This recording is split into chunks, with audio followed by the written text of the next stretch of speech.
À 80 km au sud d'Oslo, la région industrielle de Moss.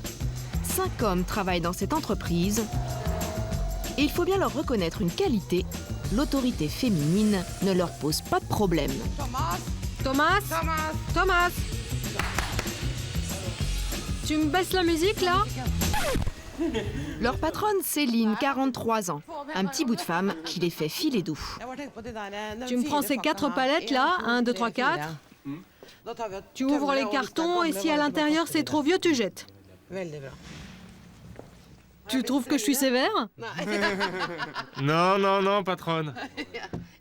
Bon, même pas un tout petit peu. Lynn est PDG de cette entreprise familiale depuis 6 ans.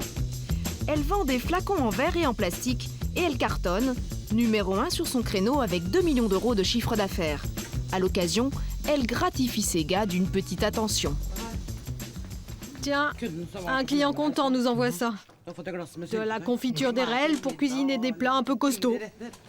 Et un de plus. Dans la vie, Lynn est aussi maman de 2 enfants, Marius et Marielle. 2 bonnes raisons de ne pas faire d'heures sup au bureau. Vous partez déjà? Oui, je rentre à la maison maintenant. Il est quelle heure?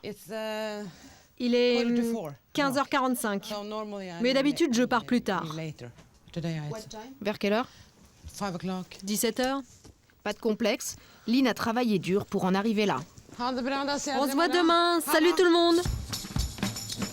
La patronne n'a pas son bac. Secrétaire à 17 ans, elle a appris la gestion sur le tas dans une usine. 20 ans plus tard, elle réalise son rêve. Elle rachète cette entreprise grâce à un emprunt.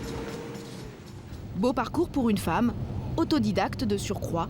Mais en Norvège, cela n'étonne plus personne. Dans ce petit pays de 4,5 millions d'habitants, le sexe faible est devenu fort. Dans tous les domaines de la société, la femme doit être l'égale de l'homme. Une doctrine égalitaire, inscrite dans la loi depuis 1978, et ça marche. À l'université, 60% des étudiants sont des femmes. Au Parlement, elles occupent près d'un siège sur 2. Et elles sont 2 fois plus nombreuses qu'en France à diriger des entreprises. Ici, les pères poussent les poussettes. Ces messieurs ont 4 semaines de congé paternité pour que leurs femmes fassent carrière.